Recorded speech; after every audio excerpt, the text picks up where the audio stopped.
Jamhira mon bandiraɓe sehlaɓe heɗotoɓe radio Jowol Sare en garti hannde oɗo ñalawma dimanche hawri ko jeegom lewru octobre hitanande ujunnaji ɗiɗi e nogas e nayyi. Habaruji mon e ɗemgal Pulaar. Toɓɓe men ɓuri mawnude ko toon to États-Unis. Ɗum ɗon ma en ƴewruttade hono campagne électoral hono kanko Donald Trump e kanko kadi Kamala Harris. Habaruji men international ko ɓuri hewde hen ko haare wonde hakkude kamɓe Israël e kamɓe Hezbollah e walla Hamas. Ɗum woni titruji en ɓuri mawnude ɗo journal ma en gartu desuji muɗum joni joni. Heɗotoɓe radio Jowol Sare jaam hiire moon mbiɗen ni habaruji men guiɗirɗen ko toon to États-Unis. Ko siftinde on tan hono kamɓe gouvernement fédéral e kamɓe kadi gouvernement lokkoji gonɗi toon to état ji ko wayno Caroline du Nord, Caroline du Sud no wonde kadi Georgia. Ko toon bonnandeji ɓuuri hewde kadi ko oɗo saha joni waɗi nokkuji ɗi ganduɗa en ha hande wawani yettede. ene wayno kaɓe no continue yiilade hono so tawi woni yimɓe wonɓe toon yiɗɓe dañde balle tugnade haaluji gouvernement fédéral fima haalno wi wonde ko kala famille mo ganduɗa jiitaɗo ene ma rokke taw balle gadanɗe $750 rokka ɗum no famille heɓata. Ɗum noon ko étape gadano caggal muɗum famille o kadi ma oɗon famille kadi ma walle ko fate guila safaruji ha e ñamde e kadi on ittira e nokkuji to woni to tawi ko nokkuji ɗi koɗotako e ko fama tan wonde ko hendu wondu kadi nana ara ƴiwone wonde wiyetede Milton woni koye lawol mum ummade Florida.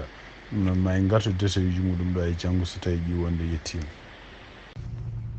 bandiraɓe sehlaɓe heɗotoɓe radio Jowol Sare no mbino en gardini men ni habaruji men e États-Unis puɗɗoɗen ko campagne makko kanko Kamala Harris e tugnade kadi yimɓe haraleɓe ko fati politique o kaali oɗo sa joni wani ko kanko yimɓe jeeyaɓe campagne makko kanko Kamala Harris nene ɓeydo wadde peeje fof beele woɗɗinde wadde e hakkude makko kanko e Joe Biden serdude wonde hol miijoji mabɓe ko fate en surtout ko fate immigration ko fate kadi e haare wonde toon to Israël hakkude mum e Hamas e ko fate gueɗe ɗe ganduɗa partuɗo en cellal ɗum noon abortion. Ko ɗum waɗi hono kanko Kamala Harris alarɓen ɗo kanko président Joe Biden ne wayno ko teyde mabɓe kamɓe ɗiɗi foof wasde yaadude ñalawma goto e nokku goto toon surtout to Caroline du Nord e kadi e Georgia pour wawde yillade nokkuji ɗi boomiɗe sibabu ndeɗo ƴiwonde wiyete Ellen. Donc ɗum waɗi ene wayno ko kamɓe kadi Kamala Harris tugnade hande kummi to campagne mabɓe hono kanko Joe Biden jillu makko ngu jogori wadde yontere arronde toon to Allemagne e toon kadi to Angola. Sinde ɓe mbawno duwade kanko Joe Biden o wawa ɓoyde toon beele kadi ɗum ɗo foof mo wawa kanko waɗa makko wasde haalluji makko wasde yentude campagne makko kanko Kamala Harris. Siftinde on tan ha hande ene wayno ko woni républicain en woni démocrate en woni kadi indépendant en ha hande continue ɓe jogata hande sikkitare pour est ce que ne jogani wotande kanko Kamala Harris. ɗum fof ko sibabu nde kanko président Joe Biden wasde ɓe dakkodirde programme uji laamu makko en ɗiɗo duuɓi nayyi ɓennuɗi. Ko wawi wonde fof ene wayno ko kanko président Joe Biden kadi en ɗamina hawnaki ñande talata garoɗo enne ma o yaha toon kadi toon to Milwaukee kadi ma waw kadi yurtade toon to Pennsylvania surtout kadi jokkodirde e yimɓe jeeyaɓe syndicat liggotoɓe. Sifti noon tan ko syndicat ji ɗi woni hen hande e wayno ɓe jaɓani andirsude ni kanko Donald Trump ni kanko Kamala Harris. Ɗum noon e wayno ko syndicat ji ɗi kadi ko kanko président Joe Biden ko kanko ɓuuri jogade yimɓe ɓurɓe yiddemo sibabu nde kanko waɗa makko e nder laamu makko ko kanko woni président gaddano bawɗo yaade meɗɗo yaade ha jeehi to yimɓe to seppoɓe to mbaɗi tikkitaji men taw ko ɗiɗo syndicat ji pour hollude support muɗum. Ko wawi wonde fof ene wayno ko peeje baɗaɗe fof ene wayno ko kanko Kamala Harris o yiɗa non seulement kadi wasde hollude wonde komo respecti ko mbiyata loyauté makko e Joe Biden. Ɗum noon ko wasde jamfade ɗum kono en même temps kadi ene wayno ko won gueɗe kewɗe ɗe ganduɗa so tawi o jaaɓi ɓaɗodirde muɗum o famnude yimɓe wotanoɓe ɓe ko kala ko kanko président Joe Biden wanno ko ɗum o waɗata. Ɗum noon firti wonde ko laamu makko garowo kanko so tawi o heeɓi laamade kanko Kamala Harris jogori wonde kono laamu Joe Biden ni. Ɗum ɗon kadi ma addamo caɗele. toon to New York yiyama hannde kadi hono kanko gon mennoɗo wonde avocat makko kanko Donald Trump hono Rudy Giuliani kadi mennoɗo wonde maire mo New York ɗum noon ko nde hitande ujunnaji ɗiɗi e goo nde terroriste uji janata toon New York nde kanko wonno maire e kadi ko ndeno réellement yimɓe Amérique naaɓe e aduna fof gandimo sibabude gueɗe kewɗe waɗi ɗe kono noon ko sakkiti ko henne surtout hitande ujunnaji ɗi nogas ko kanko kadi mo jeeyana e ɗiɗo avocat ji walla ɓeɗo supporteur uji darinoɓe wallude Donald Trump pour waylude walla riwtude gañugol Joe Biden e ɗiɗo henne e woteji bannoɗe hitande ujunnaji ɗiɗi nogas donc ene wayno ɓii ko goto yalti kañum hoore mum ɗeɗo balɗe fof ne haalata noon kono yalti hannde e nder entretien mo wadde MSNBC news haali haala kewɗo kewka wiide wonde ko ene wayno ko kanko Donald Trump ko kala ko ari e famille makko gueɗe bonɗe ko sibabude kanko Donald Trump ardemo wonde jogodade relation ngaji e bammakko Rudy Giuliani donc ene wayno ko kanko ɓiɗɗo debbo o haali o wi wonde ko kanko o wotanto ko Kamala Harris e kanko kadi hoore makko mo tawe e campagne Kamala Harris e wiide makko kadi ene wayno ko o gonɗini tan ko Kamala Harris jogori wonde président mo ganduɗa bawɗo wallude ha Amérique naaɓe fof kalda bawɗo wallude kadi hono parti républicain e parti démocrate fof mbawa yiftude gueɗe ɗe mbawi haaldude ha nanodira ha jaam dañi e Amérique donc ɗum ɗo kadi ma won hawnaki ma won caɗele hakkude makko kanko ancien président Donald Trump e kanko kadi Rudy Giuliani siwtintan tan Rudy Giuliani oɗo saha joni wayno ko joguiɗo ñawoje kewɗe ko joguiɗo kadi kalisaji kewɗi pawaɗe e muɗum surtout henne won sibabude peeje ɗe rewno hen pour wallude Donald Trump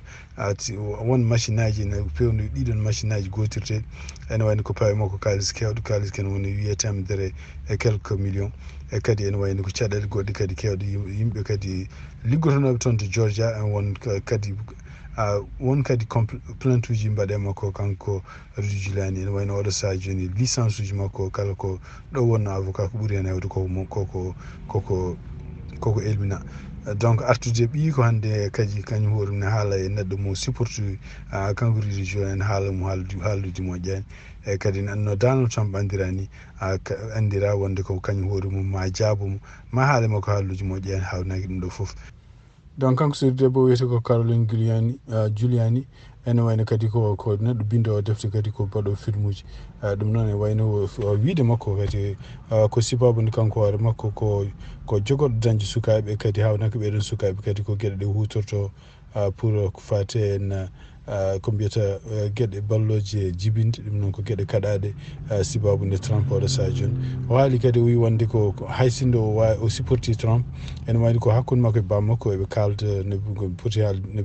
noɓe kewno haaldirde ni kono ene wayno ittude bammakko funtude ɗum walla haaldude mum wonde ko support mo jogani hono Trump o yo dartin o ɗum ko hunde tinde nde jogorama wonde o wi kadi ene wayno ko alay saago o wotana Kamala Harris kadi ene wayno ko alay saago kadi hono makko foof o ñaagui kadi républicain foof hono makko foof yo mbaw arde janta e makko beele ne hono Donald Trump oto artude toon to Maison Blanche par ce que so arti Maison Blanche hawnaki kadi gueɗe ɗe ganduɗa ene koɓe kuuli ko foof ko hunde jogorde bonde wonande surtout e wonande sukaɓe mabɓe kamɓe ara wonande kadi kamɓe surtout no haaliri ni wonande kadi Rudy Giuliani taniraɓe o jogorokko ɗumen ko jaɓ hande habaruji États-Unis hono kamɓe campagne makko surtout kanko Donald Trump eɓene kutoro ɗo saha joni walla ɓeɗen continue hutorade kabaruji ɗi gona gonga surtout yen bonnude ɓerɗe yimɓe jeeyaɓe toon to ɗiɗo nokkuji gonɗo Caroline du Nord Caroline du Sud Georgia e Florida pour wiide ɗumen wonde ko gouvernement fédéral non seulement walla jogorani walla ɗumen mais kadi ko walla ɗumen ko hunde seeɗa donc mais kadi ko jiida e ɗum ɗon kadi eɓena mbaɗa joni oɗo saha joni bonnude kadi hono plan makko kanko Kamala Harris pour que fade gueɗe ɗe ganduɗa hen impôt ji ɗi o waɗata ɗi ko jiida e ɗum ɗon hono kanko Kamala Harris kadi to banggue makko en wayno ko o wawino hande jabade surtout en haaluji ɗi ganduɗa kamɓe kanko Donald Trump hayso wona kanko mais yimɓe wondu e makko surtout ko ene vice président mo suuɓi hono JD Vance konnguɗi hutorɗo wiide wonde ko kanko Kamala Harris ene wayno ko sibabude o jibinani ɗum noon fotano wonde responsable walla yimɓe kala mo neɗɗo debbo mo jogaki sukaɓe ene wayno ko fotani halfinede won responsabilité ji surtout kadi hono caggal nde kanko gouverneur mo Arkansas on Sara Huckabee kañum hoore mum mennoɗo wonde kañum hoore mum e bureau kanko Donald Trump kañum toppitino ko fate communication e caggal muɗum gondude gouverneur toon caggal nde arde Donald Trump wonne campagne uji muɗum haali wonde ko wi wonde ko sibabude kañum ne jogui sukaɓe so koti gallum ene mbaɗa ɗum deejo kono Kamala Harris tawde ala sukaɓe jibini kañum hoore mum e nder reedu wawa dañde ɗum ɗon hono donc wiide makko wi ko Sara Huckabee ne foti andude d' abord mata ko famani ko on waɗi rewɓe hewɓe wonɓe ɗo hen wonɓe États-Unis taw ko ɓeɗon goho wona yimɓe jaɓɓoɓe lesɗi nete sibabude ngala sukaɓe ɗiɗi ɓe ngel wona yimɓe kadi ɓe ganduɗa hen o wi ɗiɗi ɓe ngel kadi ko yimɓe jogkiɓe guilli no fewi hakkude mumen e famille aji mumen guilli no fewi e gurdam mumen e famille aji mumen jogiiɓe kadi e wayno ko guilli jogiiɓe kadi e weltare mawde sukaɓe ɓe gonde e gurdam mumen oyi ko hunde kadi fonde wattede haqqille wonde ko kanko Sara fewi foti andude wonde kon yimɓe wonɓe ɗon rewɓe wonɓe ɗon taw kañumen oɗo sagonaɗo rewɓe poti ko wallodirde pour kañumen koyemumen goto fof no supporte goɗɗo ɗon ko wona ko yaadina haala ɗiɗo haalluji donc wawi wonde fof ene wayno ko kanko Kamala Harris kañum kone fuɗɗima yaade médiaji kewɗi o haalno ɗiɗo haalluji noon koye podcast goto ɗum noon ko en ɗamina kadi ɗeɗo balɗe garoje kanko Kamala Harris campagne mabɓe continue wadde entretien ji kewɗi e radio ji kewɗi surtout en e show uji en ɗamina par exemple yontere aron nde donc en ɗamina yontere aron nde kanko Kamala Harris ma o yaa e show uji ko wayno Howard Stern ma o yaa kadi e views ɗum ko rewɓe jeeyi ma o yaa kadi e show uji goɗɗi garoji jamma surtout en Stephen Goldberg e show uji goɗɗi Univision taw ko espagnol uji e show uji goɗɗi gonɗe CBS taw ko 60 minutes ɗum noon fof ko wawde hollude kadi hol peeje ɓe jogui joni pour wawde continde campagne mabɓe beele programme makko nande o kanko Kamala Harris ɗum noon e wayno ko show makko mo entretien mo wadduno hande o ko radio online mo ko Anderson Cooper je biyeteɗo kol herdadi habaruji men international jiiɗoɗen ko toon to Palestine e tugnade kadi ko radio France international winde hono kamɓe Israël naɓe ɓe no continue bombardude oɗo saaha joni banggue worgo Beyrouth ɗum noon ko toon to Liban kadi e ñalawma kadi ɓe mbawi no bombude toon to Gaza ɓe bombi juma goto ɓe bombi kadi tugnade hande habaruji gummiɗi toon ɓe bombi kadi nokku goto juma kadi ɓe mbawi kadi bombude école goto ɓe mbaɗi hen yimɓe 26 toon to Gaza donc e nder communication e nder jokkodiral ngal waddi kanko Emmanuel Macron président français Benjamin Netanyahu o haali o wi wonde ko français ne continue hande supportude hono kamɓe Israël naɓe e nder haare mabɓe nde ɓe gondi pour défendre koye mabɓe kono noon o wi kadi hono kanko Emmanuel Macron o haalni kadi hono Benjamin Netanyahu hankkadi ene wayno ko temps ko wiyete cessez-le-feu foti yonti hankkadi ene wayno guerre o deeƴa ɗum noon e wayno ko ɗum woni kanko kanko Emmanuel Macron ko haalde en Benjamin Netanyahu siftintan tan Benjamin Netanyahu ha hande no continue wiide wonde ko guerre o dartota ko toon to hakkude Israël e yimɓe ɓe ganduɗa ɓe haɓata oɗo saaha joni surtout Hamas e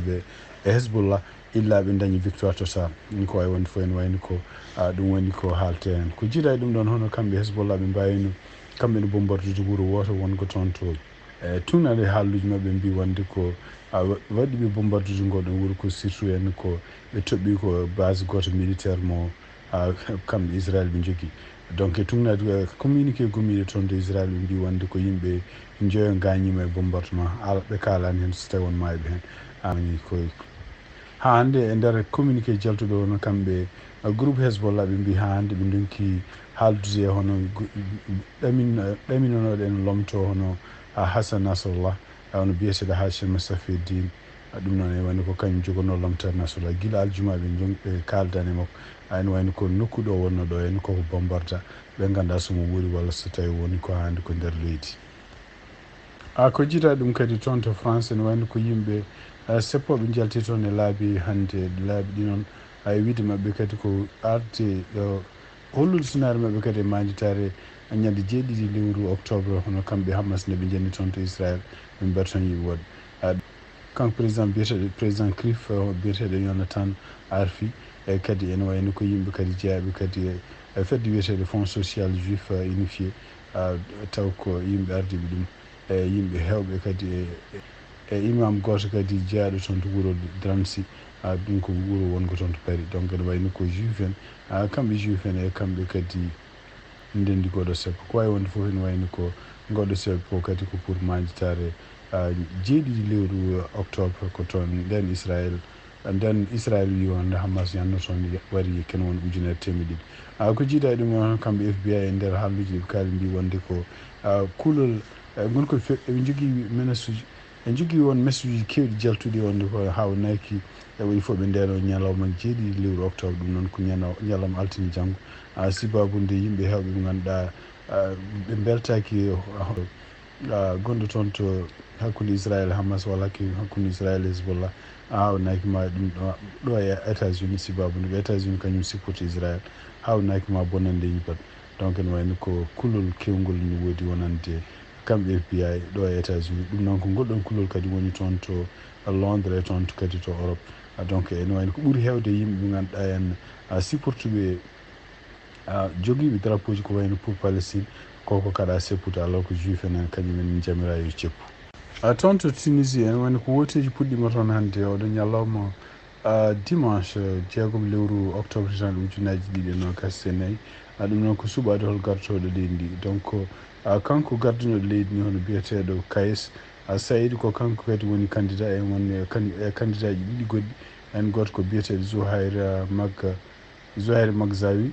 kañum hoɗum ko député wonno e kañum hoɗum woni ardi parti goto nationaliste arabe e goɗɗo o kadi ko Ayachi Zamel kañum ko homme d'affaires gonɗo e oɗo saha joni gonɗo e kaso oɗo saha joni sibabu ne takka gueɗe ɗe ganduɗa ene fraude waɗi pour dañji yimɓe supporteur uji muɗum donc e tumnade résultat ji puɗɗiɗi yaltude oɗo saha joni d' abord no foti yimɓe gaari wodde ɓe mbi ko 27,7% ɗum noon ko hunde ustide e hitande ujunaji ɗiɗi e sappo e jeenayyi wonno ko 45%. donc ene wayno ko hadde résultat ji yaltude résultat ji définitif total yaltude ñande mercredi e tumnade sondage uji mbaɗaɗi oɗo saha joni ɓe mbi wonde ko yimɓe woɗɓe ɓe foof ene wayno koma dokku hono ko Kais Saïd wona gagnant woteji ɗi henna kene wona 89%. donc ene wayno ko woteji définitif jaltata ko toon mercredi siftinde on tan ene wayno ko ene wayno woteji ɗi henna renata ɗum ko compagnie goto ko fedde goto laamu biyeteɗo easy kañum ene wayno ko kañum hoɗum kadi rokkata résultat ji woteji mabɓe noon puɗɗi ko hannde ñalawma dimanche 8h heure local e kadi guddi ko 6h heure local toon to habaruji men international toon to Russie e tumnade kadi konngol gumigol toon to walla article gumiɗo toon to Africa News hono kamɓe leydi Russie ene wayno ɓe goni koye liggade oɗo saha joni wemnande visa ji hono leyɗele won leyɗele Afrique naaɓe ɗum noon ene wayno ko tumnade ko fuɗɗi nanede ene wayno ko ɓe mbi wonde ko hawnaki ko ɓuuri hewde leyɗele Afrique naaɓe yimɓe mumen mbawi yillade toon to Russie taw jillu ngu ne wawi wonde kene wona so ɓuurani balɗe 90 e oɗon saha noon so tawi kono nguɗon jillu oɗo façon sohlani visa ɗum noon ene wayno ko tumnade kanko biyeteɗo Klimov Alex Klimov noon ene wayno ko kanko hoore makko ko mawɗo département consul toon to ministére russe to période fati affaires étrangére o wi donc ene wayno ko ɗiɗon document ji mbi wonde ko kamɓe leyɗele ɗeɗon afrique en mbawi nadde toon to Russie gon toon kana dumunno mo ɓuurani balɗe 90 o haalino kadi wi wonde ko ene wayno ko ɓe goni koye ɗiɗon document ji soit gasde taw kono noon ende gasi fof ma ɗum waɗi e tumnade kadi ko fama tan hono kamɓe rusinaɓe mbi wonde ko addi ɗum noon kanko ministre toppitiɗo ko fati affaires étrangére mo Russie o haalino wi wonde ko ene wayno ko liggey maɓɓe wonno ko wallude wemnude biyeji walla wemnude visa ji hono kamɓe leyɗele Afrique faade toon to Russie e ɗeɗon leyɗele en jeeya hen Zimbabwe donc ene wayno article o kadi siftini tan ko kamɓe rusinaɓe ene wayno ko ɓe ngala eɓe jogui ɓe ngala ɓe cohlani visa so tawi ɓe jaaha ko wayno Angola ko wayno Mozambique Malawi Sao Tomé e Principe Tunisie e Maroc hande nde o gasni haalde kanko Emmanuel Macron ene wayno ko Emmanuel Macron e kadi e leyɗele Europe kewɗe kaalino mbi wonde ko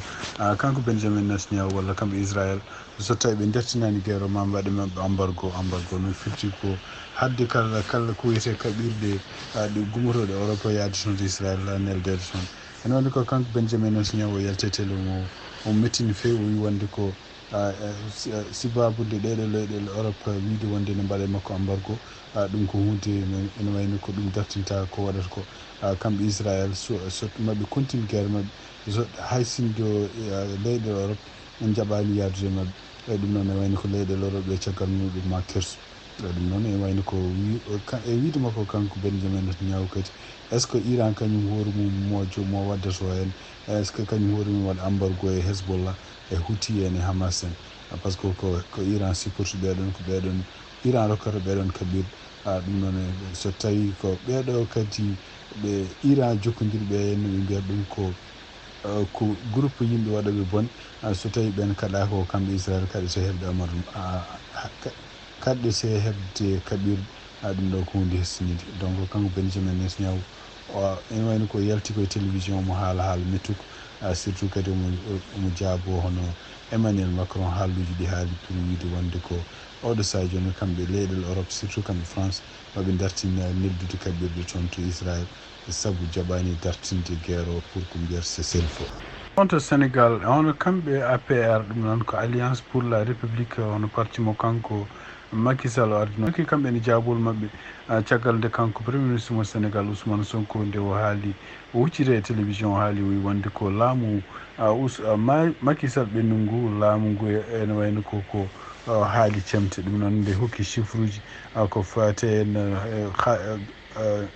fate en leydi ndi ko jogui surtout ko fate ñamale e nder hitande ujunnaji tuggi hitande ujunnaji ɗiɗi e nogas ko hitande ujunnaji ɗiɗi e nogas nayyi ɗum noon e wiide makko kanko Ousmane Sonko ene wayno ko kamɓe laamu Macky Sall ɓe mbawi wadde chiffre uji ɗi godani ɗum noon kadi hollude Sénégal naaɓe walla ko o way noon hollude aduna wonde no foti ñamale ɓe jogui taw caggal nde ɓe gummi e laamu nde kamɓe laamu makko kanko Bassirou Diomaye Faye e Ousmane Sonko nde ɓe gari nde ɓe tawi ko Sénégal rewete ko ɓuuri ɗum ɗon e surtout kadi ko konngol FMI oɗo rapport ko rapport provisoire ɗum noon e kamɓe yimɓe jeeyaɓe APR hono parti mo Macky Sall ɓe mbi wonde ko ɗum ɗo henne ko gueɗɗe ɗe ngannduɗa hen Ousmane Sonko fotani wadde ɗum par ce que ko hunde nde fotani jaɓede famede ni wonde ko gouvernement ne takke surtout ene taw preuve aji dokkaka surtout kadi oɗo rapport walla oɗo enquête il faut que d' abord rewa toon to goomu toppitiɗo ko wiyete cour de compte e ko kañum kadi ko jogui woni goomu toppitiɗo joguiɗo mbawka ƴewde kala ko haalate ko henne est ce que ɗiɗo compte uji ne goodi walla ko kalis ko mbiya ɗum manque no woodi ko caggal muɗum kañum waɗa ko wiyete ene waɗa conclusion muɗum kono Ousmane Sonko e kañum e yimɓe ɓe wondi ene jogui ene gonde heppere gari ene yesso télévision ene bonna inde walla ene bonna ko wiyete confiance walla ko hoolare wonnode hakkude laamu Sénégal ɓennugu e organisation ngaji kewɗi ɓe ciftini kadi hono kanko Bassirou Diomaye Faye Ousmane Sonko ko ɓuuri hewde gueɗe ɗe ngannduɗa balloje laamu yaarude yesso balloje kadi leydi gérete jogade ko wiyete rentare yimɓe APR o en konngol no ɓe kaali ɓe mbi wonde ko e wayno koɓe beltaki oɗo rapport no fewi e surtout en ɓe mbi wonde ko Ousmane Sonko e laamu muɗum kolli ko wiyete heñare e surtout wadde conclusion ngaji rapport mo ngannduɗa taw ko provisoire taw e mbi kadi e nder ko fate e siftinde tan ko wallata laamu yaarude yesso surtout ko siftindemo kanko Ousmane Sonko ko wonde komo foti famde wonde ko so tawi ko fate laamu il faut que neɗɗo jogo ko wiyete rentade jogo ko wiyete kadi wasde heñade e surtout henne kadi jogade kadi ko wiyete wonde sirriyanke par ce que won gueɗe ɗe potani yaltude fotani yaltinede tawde ko ɗo ene ɗo pour ɗoftade luwaji leydi ɗum no ɓe jiiɗi wiide wonde ko tribunal biyeteɗo cour de compte ko kañum foti wawde arde waɗa conclusion e kañum hoore mum suwata o ummanade ɗum ɗon donc Ousmane Sonko en potani arde en jeeya télévision en kaala wonde ko laamu ɓennugu ngu mbaɗi ni walla mbattini en ko wawi wonde fof ene wayno ko kamɓe kadi yimɓe APR ɓe mbi wonde koɓe belti no fewi e yimɓe ancien ministre uji surtout en toppitinoɓe ko fate finance e kadi ene wayno toppitinoɓe ko fate kadi takkaɓe wonde ko kañumen ko kañumen gardi ɗeɗo gueɗe ɗe takkaɗe wiya wonde kalisaji koko dirtina e gueɗe mbaɗo noon ɓe siftinde on tan ko ɓeɗo ministre uji toppitiɗo ko fate finance walla ko fati ɓe ngaalu ko doole mabɓe kañum koyemen jeeya oɗo saaha joni koye gouvernement mo kanko Bassirou Diomaye Faye e kanko Ousmane Sonko o ɗum woni ko ɓeydi jimnude ɗum oɗo saaha joni cakkitorɗen habaruji men international ko toon to Ukraine e tugnade kadi e konngol gulmingol toon to kanko président Vladimir Zelensky ene wayno wi wonde komo jogori yaade toon to Allemagne ɗum noon ko ñande 12 lewru octobre tawede batu ñogas ɓiygu baɗowu toon ɗum noon ko wuuro wiyetego Ramstein nguɗon batu kadi ko waɗata ko ƴewde ko fate en holno jaam dañirte toon to Ukraine e guerre mo Ukraine woni contre Russie kanko Vladimir Zelensky ne wi wonde komo jogui plan holno guerre o wawi no wawi dartirade e ɗum noon ene wayno ko so tawi yimɓe mon partenaire uji mabɓe mbawi walludemo kanko hoore makko mo jogui plan muɗum plan makko noon e jeeya hen oɗo saaha joni dañde permission hutorade kaɓirɗe ɗe ganduɗa kamɓe européen naɓe e amérique naɓe dokkimo pour wawde wawde bombardude toon to e nder leydi Russie mi siftinde on tan o kamɓe Russie naɓe oɗo saaha ɓene continue avancede banggue funnague leydi Ukraine ɗum noon ñande fof ne wayno ko sasa fof wiyete wonde ɓe kefti wuuro walla ɓe kefti won nokkuji donc ene wayno ko kamɓe Ukraine naɓe kamɓene ɓene continue wonde oto banggue toon to banggue worgo leydi Russie caggal nde ɓe naati toon e nder territoire Russie naɓe ko wawi wonde fof ene wayno ko nguɗo bato waɗata ko toon to Allemagne kanko Vladimir Zelensky kadi ene wayno ko mo fotti toon kadi président Joe Biden jogoɗo yaade tawede nguɗon bato e kadi ene wayno ko woni ko waji peeje foof beela mo daña permission walla mo daña yamirede wonde yo hutoro kaɓirɗe ɗe jogui missilaji bawɗi werlede to woɗɗi beela mo wawa kanko hoore makko attaquede Russie e surtout yande nokkuji ɗi ganduɗa hen toon kaɓirɗe ɓe bombarte kamɓe Ukraine naɓe fof gummoto kono e wayno ko oɗo saaha joni kamɓe États-Unis e kamɓe leyɗele Europe eɓe kolli ha hande salare mabɓe pour wiide wonde ko ene wayno ko Russie haalaniɓe wi wonde so tawi ɓe jamiri ɗum ɗon firti wonde ko kamɓe koye mabɓe goni koye habde muɗum kamɓe Russie kañum hoore mum no wawi hutora armement muɗum nucléaire ko wawi wonde fof ene wayno bato ngu waɗata ko ñande 12 lewru octobre toon to Allemagne wuuro wiyetego Ramstein ɗum noon ko pour ƴewde jaam no dañira toon to Ukraine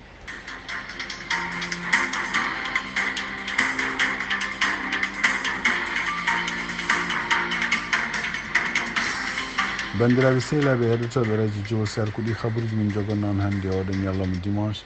6 lewru octobre hitande ujunnaje 2024 yen mbaali jaam ha janggo kadi on jarama.